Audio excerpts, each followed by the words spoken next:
Hello everybody, so it is a Thursday and we're in Blandford, and today is a special day because we're saying goodbye to Gail. She's leaving Nourish to go on to who knows what other things, but she's been an amazing servant of FaithWorks, an amazing servant of so many people in terms of the love and just the joy that she gets from giving people so much of herself.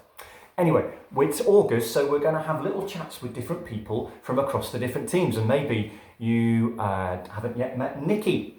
This is Nikki, so tell us what you do, Nikki, first of all. I am the CMA team lead at Nourish Bamford.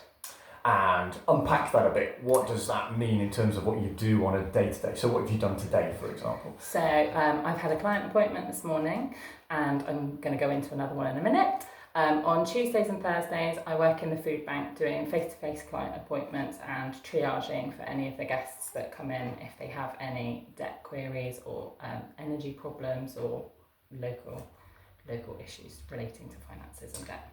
Fantastic. And obviously you're working within the community money advice system, so you've had to do a lot of training up to now. So yeah. I understand you've just passed your third three. Yeah. Is that like the creme de la creme bit where you learn every sort of nook and cranny of how to so do the debt advice training is divided up into 3 initial stages.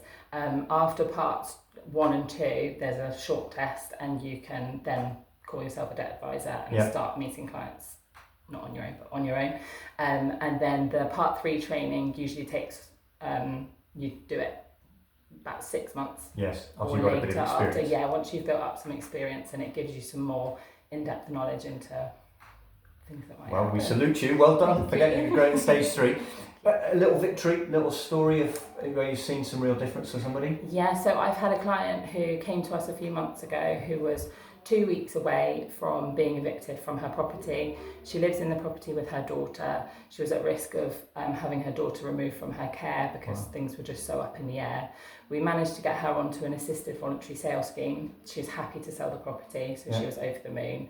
It means the bank are going to assist her in the sale of the property, and the moving costs will be covered by them. Amazing. And hopefully at the end of it, she's recently accepted an offer on the property, and she should be left with enough money left over to settle her debts and start afresh. Amazing. So she was on the point of eviction and on losing her daughter. Yeah. And presumably her mental health was in a bad way. Yeah. And that has utterly turned around. Yeah. So it's true, isn't it? What you do is part finance and part actually just helping people with life stuff. Yeah. So let's pray that offer comes through. Keep praying. Yeah. And what about a challenge? What's the sort of challenges that you're facing at the moment? So again, on the flip side, we have another client who has been a guest of ours for a number of years. He's really well known to us, everybody here. He's lovely, just hasn't been able to manage to sort things out.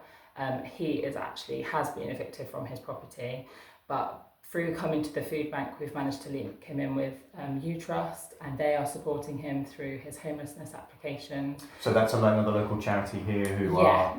they were previously known as Dorset First Point, so people might know them under that name. They can help with homelessness. They'll take a client on for 6 months. So different to us in that there's an end point, but they will really scoop them up and support them with all areas of well-being, any addiction problems. They'll point them in the right direction and really hold their hand through that time.